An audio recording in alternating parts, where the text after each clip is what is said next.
The whole essence of Zen consists in walking along the razor's edge of now. To be so utterly, so completely present that no problem, no suffering, nothing that is not who you are in your essence can survive in you. In the now, in the absence of time, all your problems dissolve. Suffering needs time. It cannot survive in the now. The great Zen master Rinzai, in order to take his students' attention away from time, would often raise his finger and slowly ask, "What at this moment is lacking?"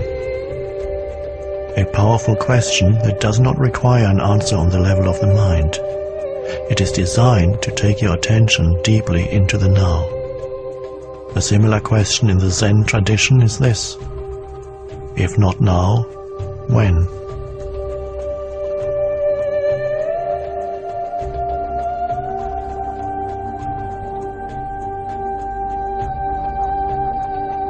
Sufis have a saying, "The Sufi is the son of time present."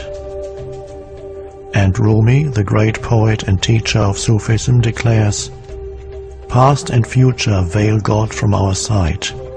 Burn up both of them with fire."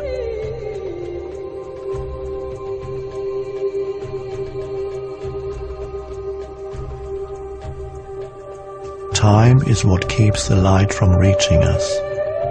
There is no greater obstacle to God than time.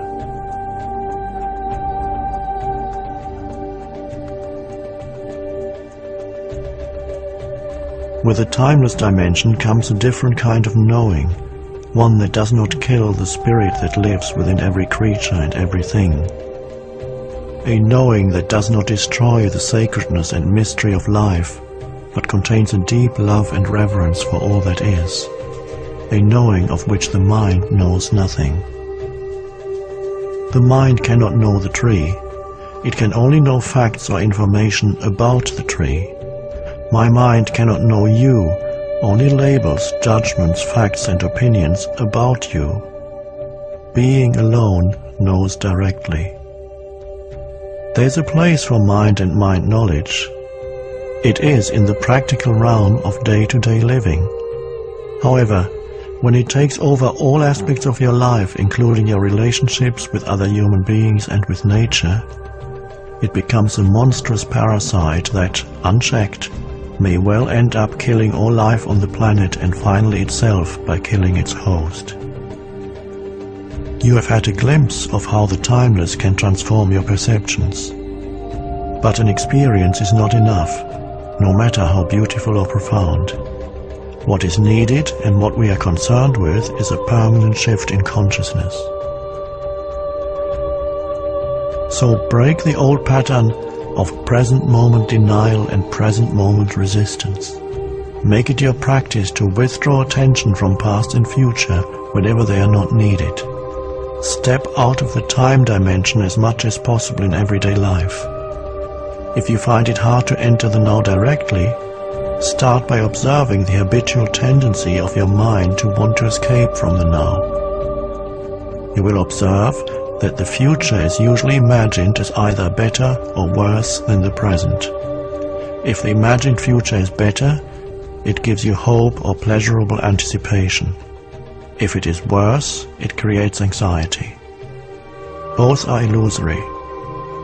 Through self-observation, more presence comes into your life automatically. The moment you realize you are not present, you are present. Whenever you are able to observe your mind, you are no longer trapped in it.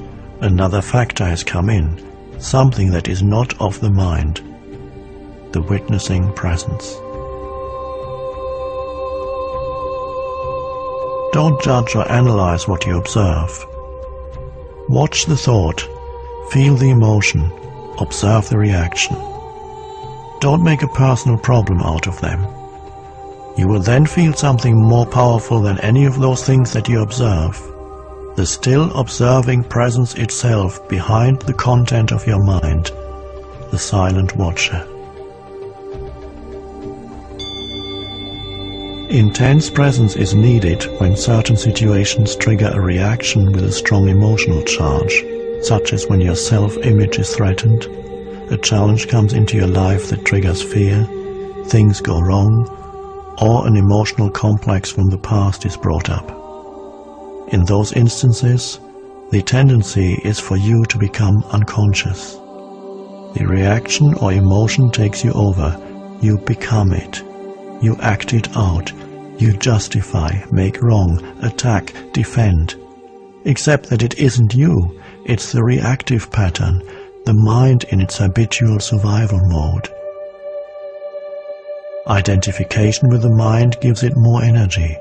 Observation of the mind withdraws energy from it.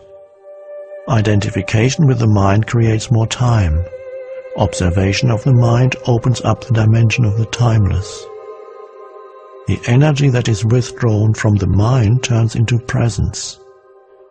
Once you can feel what it means to be present, it becomes much easier to simply choose to step out of the time dimension whenever time is not needed for practical purposes and move more deeply into the now.